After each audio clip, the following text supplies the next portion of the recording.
কি তার প্রথম প্রমাণ হচ্ছে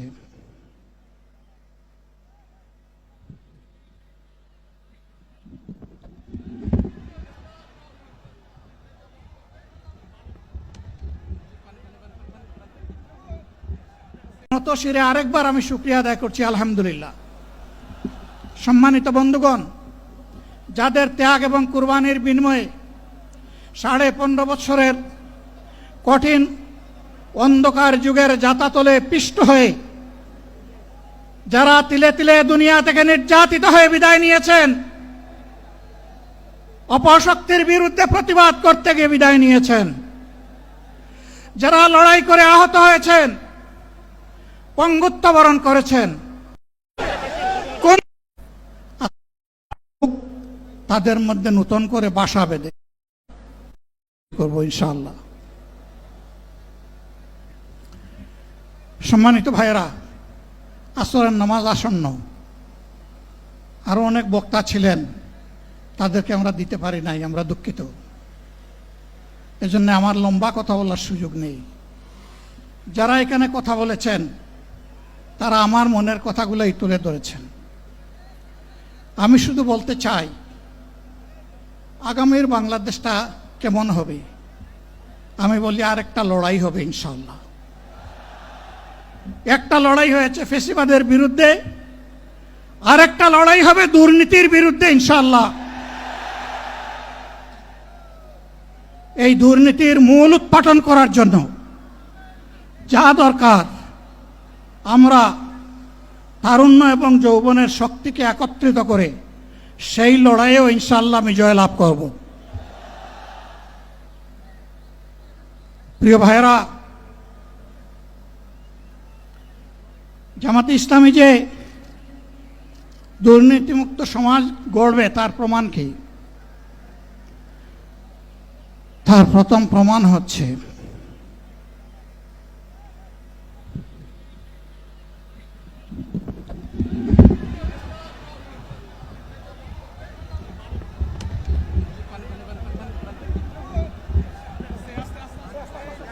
আপনারা অবস্থান করুন যার যার জায়গায়। আপনাদের সবকিছু দেখার স্থান পরিবর্তন করবেন না, সবাই জায়গায় থাকেন, সবাই তার নিজ নিজ জায়গায় অবস্থান গ্রহণ করেন, সবাই তার নিজ নিজ জায়গায় অবস্থান গ্রহণ করেন।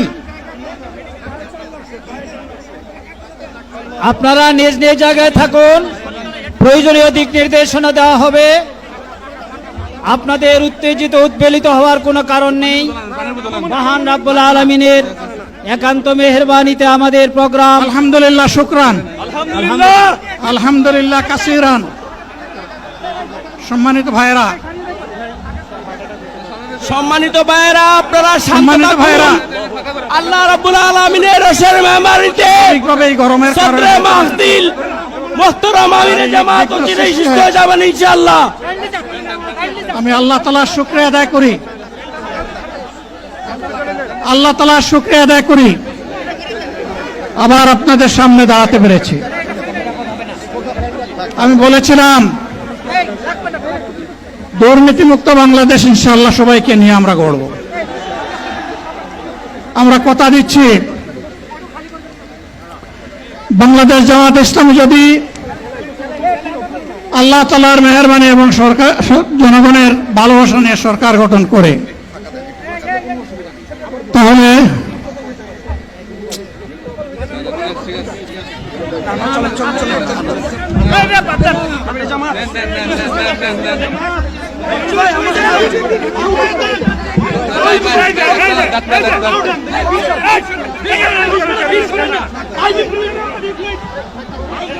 আপনারা নিজ নিজ জায়গায় অবস্থান করুন।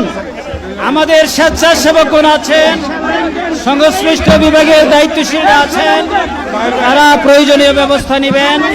কারো মাইকের সামনে আসার দরকার নেই।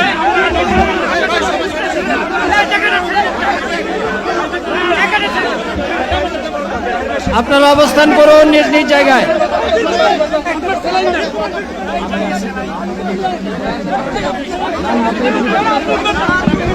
সবাই মেহেরবানি করে শান্ত হয়ে বসুন। শান্ত হয়ে বসুন, শান্ত হয়ে বসুন। বক্তব্য বড় ফেলেন আপনি। আপনারা সকলে আমিরে জামাত একটুখানি অসুস্থ হয়েছেন গরমের কারণে হয়েছে, কিন্তু উনি বারবারই চেষ্টা করছিলেন বক্তব্য দেওয়ার জন্য। ডাক্তাররা বলছেন ওনার আর বক্তব্য রাখা ঠিক হবে না। ওনার যে বক্তৃতা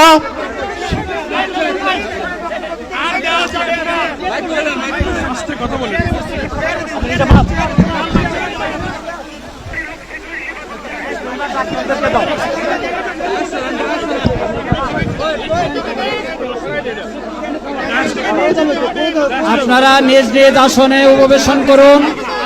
সংগঠনের দায়িত্বশীলগণ প্রয়োজনীয় দিক নির্দেশনা দিবেন।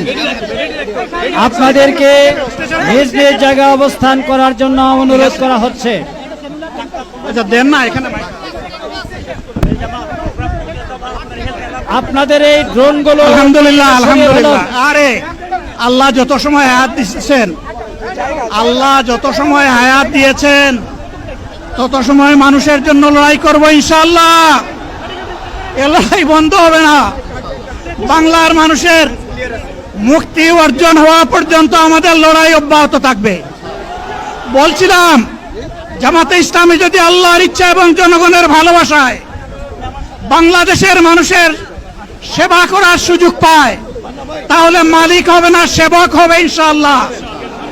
আজ আমি ঘোষণা দিচ্ছি, লক্ষ জনতাকে সাথে নিয়ে বাংলাদেশ জামাতে ইসলামী থেকে যারা আগামীতে সংসদ সদস্য হিসাবে নির্বাচিত হবেন, আরে আপনারা কথা বন্ধ করেন, আপনারা কথা বন্ধ করেন, সবাই বসে পড়েন, সবাই বসেন, বসেন, কেউ দাঁড়াবেন না, সবাই বসেন। যদি আল্লাহর ইচ্ছায় জনগণের ভালোবাসায় বাংলাদেশ জামাতে ইসলামী থেকে সংসদ সদস্যরা নির্বাচিত হয়ে সরকার গঠন করেন, তাহলে কোন এমপি, কোন মন্ত্রী আগামীতে সরকার কিন্তু প্লট গ্রহণ করবে না। কোন এমপি এবং কোন মন্ত্রী ট্যাক্সবিহীন কোন গাড়ি চড়বে না।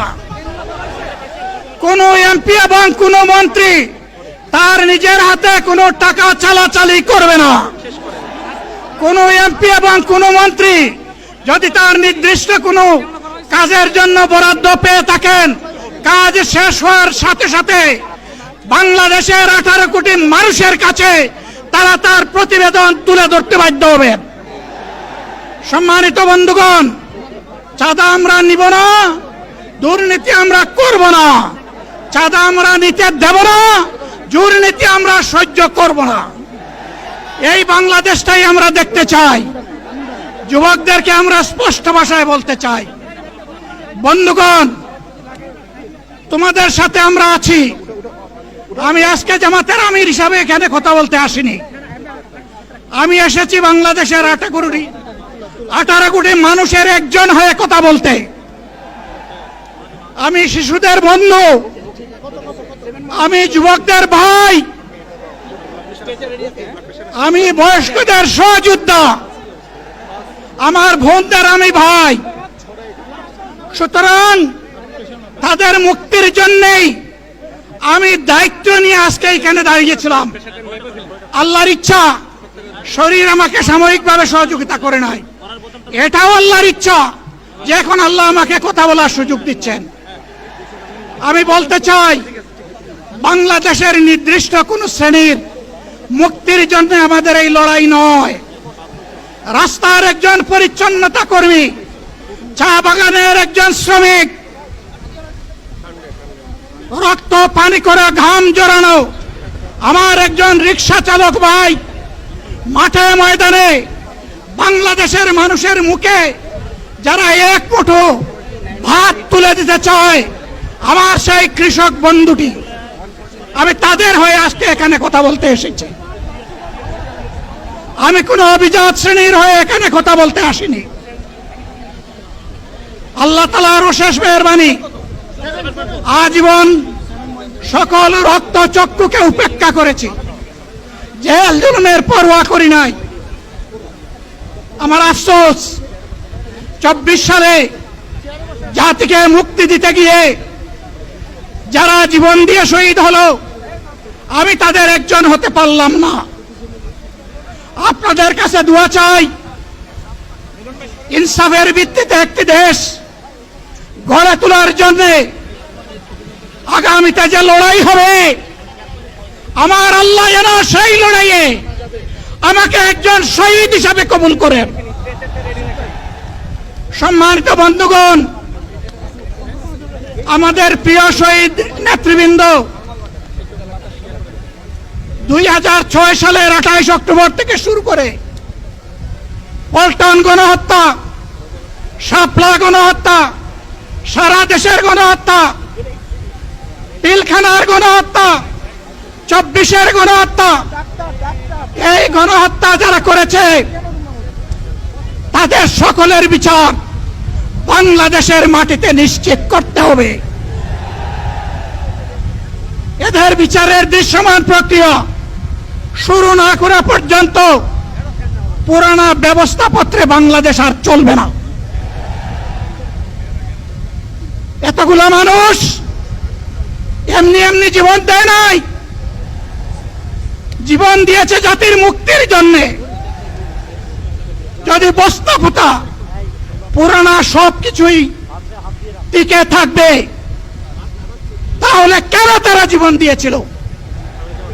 যারা ওই বস্তাপচা ব্যবস্থাপনায় বাংলাদেশকে আবার গড়তে চান, তাদেরকে আমরা বলি, জুলাই যুদ্ধ করে যারা জীবন দিয়েছে, আগে তাদের জীবনটা ফেরত এনে দেন।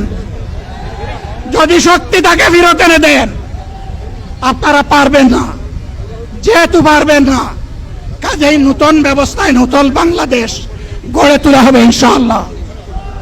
শিশু, কিশোর, যুবক, মা, বোন, শ্রমিক, ছাত্র, জনতা, ব্যবসায়ী, সবাইকে যেই দেশ, যেই সংবিধান, যেই রাষ্ট্র নিরাপত্তা দিতে পারবে, সেই নতুন বাংলাদেশ আমরা গড়ে তুলতে চাই। ভাইয়েরা, আমাকে সবাই চাপ দিচ্ছে, কেউ বলে ভাই শেষ করেন, কেউ বলে চাচা শেষ করেন। আমি তাদেরকে নিশ্চয়তা দিয়ে বলছি, আমার মত আমার আল্লাহ নির্ধারিত সময় থেকে 1 সেকেন্ড আগে হবে না, এবং হায়াত যা দিয়েছেন তার 1 সেকেন্ড আগেও আমি যাব না। অতএব মহান আল্লাহর কাছে আবারও তৌফিক চাই। আপনাদের কাছে যে কষ্ট হয়েছে, আপনারা, আমি তো এখানে শান্তিতে বসাচ্ছিলাম, আর চতুর্দিকে শুধু দৃষ্টি বুলাচ্ছিলাম। কি কষ্ট হচ্ছে আমার ভাইদের।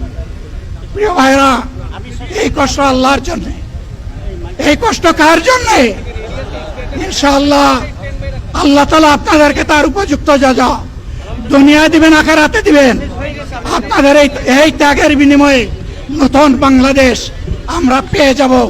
আসুন সেই নতুন বাংলাদেশের জন্য একবার স্লোগান দিয়ে শেষ করি, নারায়ে তাকবীর। আসসালামু আলাইকুম ওয়া রাহমাতুল্লাহ।